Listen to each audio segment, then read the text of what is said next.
du rouge partout, c'est la fin du bull run. Vous y croyez, vous, à ça? On va faire une petite analyse pour montrer que on ne réagit pas comme ça parce que c'est hyper rouge d'un coup. Alors, ici, on est sur le Bitcoin en 4 heures. On était là à la dernière analyse. On a vu qu'on avait fait ici un COS. Donc on avait le dernier plus haut, le dernier plus bas. On a cassé le dernier plus haut et on a fait à nouveau un plus haut. D'accord? Donc ici, on est sur le plus haut actuel. Donc ça, c'est le high actuel. Maintenant, ici, on est sur le low, le protected low. Donc le low protégé. Protected low, il est ici. Si on tire un Fibo, je vais virer la ligne jaune ici. Si on tire un Fibo, ça c'est le protected low, il faut que j'arrive à... Voilà, ça que je vais virer. Donc voilà, le protected low est là. Si on vire, si on met un Fibo de là à là, on voit qu'on revient tout doucement dans la zone sous les 0,5 ici, près des 0,618. Alors, on est en 4 heures. On voit qu'on a de l'imbalance ici. De là à là. Comme ceci. Voilà. On a de l'imbalance de là à là. H4. Ensuite, il y avait de l'imbalance qui était de là à là, qui a été mitigué par cette mèche. D'accord? Donc on n'en tient plus compte. On le vire. Si on met un Fibo de là jusqu'au plus bas là, on voit qu'on est revenu au 0,618. Qu'on a retracé et qu'on pourrait éventuellement faire encore il y a deux scénarios possibles. Donc soit on part de là, on va faire comme ça, on part de là, on va le prendre comme ceci. Voilà, on part de là et on pète ici le plus haut, on remonte comme on est venu là, on redescend pour faire un dernier plus bas pour venir dans la zone OTE. Soit ils viennent au niveau ou jusque là pour combler l'imbalance, ils redescendent. Ils viennent mitiguer l'imbalance ici. Ils peuvent même revenir un petit peu plus bas ici en faisant une petite accumulation comme toujours. Hein. Donc dans cette zone-là, on voit dans le bloc, l'order block ici, daily, il faut voir ça. Preliminary support, selling climax, automatic rally, second test in B. Si on casse le dernier plus haut, on revient à faire un test ici et puis on s'en va. Donc ça c'est l'accumulation normale que vous connaissez tous. Ou alors on fait la complexe. Preliminary support, selling climax, automatic rally. Donc preliminary support, selling climax, automatic rally. Second test in B, on ne casse pas le dernier plus haut, on fait un spring. On casse le dernier plus haut, on revient dans la demand et puis on fait des plus hauts. Donc ça c'est la complexe. Les nouveaux, allez voir ce que c'est que l'accumulation et l'accumulation simple, enfin l'accumulation simple et l'accumulation complexe. Donc c'est ce qu'on doit voir ici dedans pour se positionner. En plus petite time frame, donc vous prenez par exemple une time frame de 15 minutes pour voir ce que je viens de dessiner, voir ce qui se passe ici. Donc ça, premier scénario, ici le scénario 1 qu'on fait ici. Là. Ensuite, on fait le deuxième scénario, on monte directement, on part et on vient péter le top tout de suite. D'accord? Ça c'est scénario 2. Donc le stylo, comme ceci, scénario 2. Attention qu'ici, on va avoir une zone de liquidité, parce qu'il y en a beaucoup qui shortent à ce niveau-là. Donc là, on a une zone dans laquelle il y a beaucoup de shorters qui se mettent comme ceci. Voilà. Ils sont là, ils ont mis leur stop là au-dessus, et ils sont en train de shorter comme des malades, jusqu'au poil plus bas, voire encore plus bas. Donc eux, ils risquent de se faire sortir également, parce que qu'est-ce qu'on voit aussi là? C'est que de là, ici, il y a une belle trend, ok, qui a été... Tout ça, c'est de la liquidité. On va virer ceci, ce sera plus propre. Donc toute cette liquidité-là a été reprise ici. Est-ce que ça suffit ou pas pour aller peut-être dernier plus haut? C'est pas dit. Donc si on fait de l'investissement, on se met ici, dans cette zone-là. On peut déjà prendre ici un bag de Bitcoin pour le futur, pour le long terme. S'il chute plus bas, à ce moment-là, on recharge ici. Ça, c'est pour de l'investissement long terme. Maintenant, pas d'affolement tant qu'on ne casse pas ce niveau-là, le protected low ici en 4 heures, qui est le même qu'en 1 heure. D'accord? Donc ici, pareil, voilà, faut pas le casser. Donc si on va voir en 4 heures, on est bon aussi ici. Voilà, faut pas casser celui-là, sinon on risque peut-être une correction beaucoup plus grande. Ça ne veut pas dire que c'est la fin du bull run, mais on risque peut-être une correction pour venir mitiguer tous ces ordres ici d'imbalance qui ne sont pas en fait encore fermés. Donc tout ça, ça sera fermé un jour ou l'autre, hein. Vous pouvez remonter tant que vous voulez dans le passé. Tous les ordres qui sont laissés, peut-être pas sur ce cycle-ci, mais sur le cycle précédent, tous les ordres qui ont été laissés ouverts, ils ont été fermés. D'accord? Donc ceux-ci peuvent rester ouverts encore pas mal de temps et être fermés après pendant le bear market. Ça ne veut pas dire qu'on a le bear market maintenant. Mais une fois qu'on sera là-haut, il va falloir faire très attention parce que là, il risque d'avoir une prise de profit, il risque d'avoir à nouveau des shorters, etc. Et la smart money qui peut venir rechercher et fermer tous ces ordres-là pour récupérer tous les lots afin de faire des plus hauts par la suite. Ça ne veut pas dire donc que si on casse celui-là, le bull run est fini. Il faudra juste voir ce qui va se passer à ce niveau-là. Tant que ça n'a pas été... Ils peuvent venir faire quelque chose même comme ça. Ils peuvent venir faire une grande mèche comme ça. Ou une mèche complète et revenir comme ça. Ils peuvent venir rapidement fermer ceci et puis rebondir et repartir. Ça, c'est possible aussi. Mais ça, c'est pour du trading. D'accord? Donc ceux qui tradent, ils cherchent en petite time frame. Ici, s'ils veulent se positionner pour un ordre à l'achat, on va aller voir. Donc ici, on est en 4 heures. Deux scénarios possibles. Premier scénario, on va chercher directement le plus haut. Alors, on va aller voir pour ça en 15 minutes. En 15 minutes, qu'est-ce qui se passe? On va virer déjà tout ce qu'on a dessiné là parce que ça n'est pas très propre sur ma structure. Je n'aime pas ça.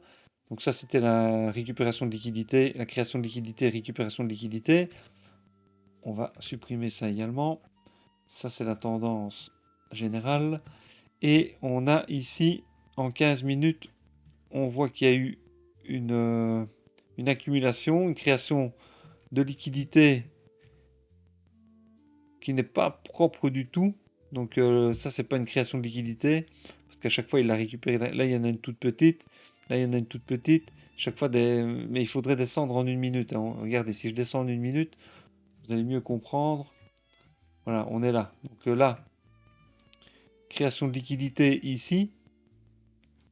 De là à là. Faire comme ça. Voilà, là, il y a une petite création de liquidité. Boum, ils sont venus la chercher avec ceci. Là, ils recréent à nouveau de la liquidité. Comme ceci, à ce niveau-là. Vous voyez, comme ça là. Boum, ils viennent la chercher. Ils recréent à nouveau de la liquidité. À ce niveau-là. Boum, ils viennent la chercher. On est en tendance baissière, donc c'est chaque fois pareil pour la 1 minute, hein. Ensuite, ici, on voit que là, ils ont bien fait l'accumulation, une belle accumulation. Si on prend par exemple en 15 secondes, on était sur mon rectangle ici, voilà. Donc on voit bien ici le preliminary support, selling climax, full automatic rally. Ici, c'est pas très propre, il faudrait qu'il soit plus grand.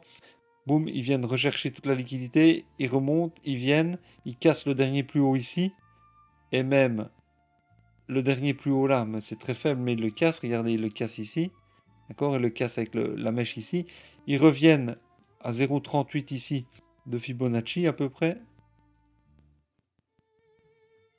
voilà 0,38, 0,5, et là maintenant on part pour des plus hauts, ils recassent, ils reprennent toute la liquidité qui a été laissée ouverte ici. Alors là on est en 15 secondes, on repasse en 1 minute. Là, il crée de la liquidité à ce niveau-là. Donc là, en dessous, il y a de la liquidité. D'accord? Donc là, il y a beaucoup de probabilités qu'ils viennent d'abord récupérer. Là, il y a de la liquidité. D'accord? Ici, au-dessus. Là, ils peuvent faire ceci. Hop, hop. Venir chercher toute la liquidité ici, à peu près jusque-là. Pour venir créer à nouveau un point de liquidité. J'extrapole là, hein, pour l'instant. Il y a, voilà, qui pourrait faire ceci. Pour faire à nouveau quelque chose comme ça. Hop, mitiguer tout, fermer tout, revenir dans l'order block qui est ici en bas. le dernier sell avant le buy, ici. Juste en dessous de la création de liquidité d'ailleurs qui pourrait être créée par ceci. C'est une extrapolation comme je vous dis. Hein. C'est pas sûr que ça va faire ça. Mais bon, c'est bien possible vu que ce que ça donne pour l'instant. Et à ce moment-là, ici, les plus hauts qui partiraient de là si on ne casse pas celui-là. Parce que là, à gauche, qu'est-ce qu'on a? Si on remonte en 5 minutes, est-ce qu'on est dans une zone pertinente ici? Allons voir là-dedans. Alors là, on voit qu'il y a ici un tout petit order block là, de là à là, qui est un order block en 5 minutes. On l'a cassé, donc il faut prendre le suivant plus bas. Alors, le suivant plus bas, c'est celui-ci. De là à là, c'est le dernier sell avant le buy. Là, est-ce qu'ils sont dedans ou pas? Oui, là, ce serait pertinent. Donc, ils ne l'ont pas cassé ici. Donc là, comme on a fait la première accumulation ici qu'on a été voir en 15 secondes, hein, que je viens de vous montrer, hop, il continue. Il pourrait faire ceci pour récupérer la liquidité qu'ils ont créée là. Donc là, ils ont créé de la liquidité, hein, vous voyez, comme ceci. Voilà. Qu'ils ont récupéré par le biais de cette accumulation qu'ils sont en train de faire. Mais comme là, il y a de la liquidité qui est en train d'être créée, c'est possible qu'ils viennent juste un peu plus bas, comme je dis, pour pouvoir monter et faire des plus hauts. Alors, on repasse en 1 heure. Voilà, mais c'est des plus hauts, peut-être pour revenir à ce niveau. Là, c'est possible aussi dans cet order block. Et ici, il faudra voir s'il le casse ou pas. Parce que comme il y a de l'imbalance au-dessus, donc l'imbalance ici qui est laissé peut servir de rebond. D'accord? Donc ça, attention. Donc ça peut servir également de rebond. Pour ne pas que ce soit un rebond, il faudrait qu'il vienne avec une bougie comme ceci à travers l'imbalance et qui clôture là au-dessus. Et après, ils peuvent revenir dedans, il n'y a pas de souci. On repart pour alors des plus hauts. D'accord? Comme ceci. Il faut qu'ils viennent, qu'ils clôturent au-dessus, revenir dedans. Et l'imbalance sert de rebond pour la continuité de tendance haussière qui a redémarré à partir de là. Mais sinon, tant qu'on ne l'a pas cassé, ils peuvent mitiguer 50% de l'imbalance et utiliser un rebond pour la continuité de la tendance baissière. Donc là, attention aux 50% d'imbalance ici. Il faut voir ce que le cours va faire à ce niveau-là. Donc on peut prendre un trade quand on est revenu. Là, on voit qu'on a fait un petit cos en 1 heure. Le dernier plus haut, il était là. Ici, là, on a fait un cos en 1 heure. Voilà, ça c'est un cos 1 heure. On a cassé le dernier plus bas était là, le dernier plus haut, on l'a cassé. On revient bien ici dans la zone. Si on prend là, de là à là, on est dans la zone 0,61 8 0,786. Donc c'est une belle zone. On pourrait tenter pour un trade, étant donné qu'on a le cos là, un achat. Là, on met son trade, son stop sous cette zone-là, mais attention, là, on est sous l'order block ici. Et là, il y a de la liquidité ici en dessous. Hein. Donc là, c'est de nouveau, il n'y a rien de certain. Hein. Voilà, zone de liquidité que le composite mène, c'est très bien. Mais ce plus bas là, c'était lequel le plus bas protégé? Oui, il est beaucoup plus bas. Le protected low en 1 heure et en 4 heures est beaucoup plus bas. Donc c'est possible qu'ils viennent rechercher cette liquidité là aussi. Dans cette correction de structure. Donc on est là, on met on rentre là, on met son stop au dernier plus haut, voilà, et on aurait un RR s'il passe de 6,38. Donc ça c'est un beau RR. Maintenant s'il vient sortir, il faudra revoir ici plus bas si on a de nouveau une accumulation avec une cassure pour continuer. Mais là, ici, on n'est pas spécialement dans un order block, vous voyez. Le bel order block en time frame plus petite, c'est la boîte jaune ici orangée. Là, on est dans un order block qui partirait là pour un order block H1, de là à là. Je vais essayer de le mettre en couleur. Order block H1. Il est là, voilà. Il est ici. Donc, ils sont revenus dans l'order block H1, mais c'est pas un order block raffiné comme cette boîte jaune là. D'accord? Donc celui-là, c'est l'order block raffiné. C'est pour ça que je vous dis, si on raffine le truc, on pourrait attendre en M5, voir ce que le cours fait, et venir ici dedans. Donc s'il fait l'accumulation ici dedans en M5, il y a beaucoup plus de probabilité de suivre son trade et de le manager pour avoir un stop loss beaucoup plus serré. Parce que si vous êtes là, vous êtes ici sur un order block, vous rentrez dedans à la cassure du dernier plus haut après l'accumulation, admettons que ce soit là, s'il a fait quelque chose dans ce goût-là, en M5 je parle, hein, ou en M1, que vous voyez ça, mon truc ne va pas fort bien, je vais faire autrement, je vais prendre ça et enlever l'aimant, voilà, et je reviens, donc si on voit en M5, comme ceci, qu'il casse sans casser la boîte jaune, ça, on peut se positionner. À ce moment-là, on rentre comme ça à la cassure du dernier plus haut, ou au retour dans la dimen, on met son stop juste en dessous. Et vous voyez, le RR est tout de suite beaucoup plus élevé. Donc maintenant, si vous ratez, vous perdez un R. Et si vous prenez un second, voire un troisième, et que vous réussissez le beau RR, si même vous avez perdu 3 ou 4 R, les 18 R ici que vous récupérez sont nettement profitables pour être rentables sur le long terme. Donc ça dépend un peu du trader de chacun, du money management, du trade management et du risk management ce que vous utilisez. Alors, donc pour récapituler, deux possibilités en H1. On va se mettre comme ceci en H1, H4. Donc H4, pardon. On est là. On va enlever tout ça parce que ça fait pas propre sur le graphique. Voilà. J'aime bien avoir quelque chose de propre. Donc on casse tout de suite le dernier plus haut. Hop. Ça c'est le 1. Ou alors ils viennent ici plus bas dans la zone OTE. Ils font leur accumulation. Et puis hop, ils cassent le dernier plus haut. Dans tous les cas, ici il faudra faire attention à ce niveau-là. Tant qu'on n'a pas cassé le dernier plus bas, il n'y a pas d'inquiétude. S'il casse le dernier plus bas, à ce moment-là, il faudra voir et étudier ce qu'il va se passer plus bas. Mais tant qu'on n'a pas cassé ce dernier plus bas, on est haussier. D'accord? Donc ça, c'est les probabilités comme toujours. Hein. Ce n'est pas, il n'y a jamais rien de certain en trading, mais on se met du côté des probabilités. Les probabilités, là, nous disent, ça je vire parce que ça n'a plus lieu d'être, les probabilités nous disent que là, scénario 1 ou scénario 2. Voilà, j'espère que c'est assez clair pour vous.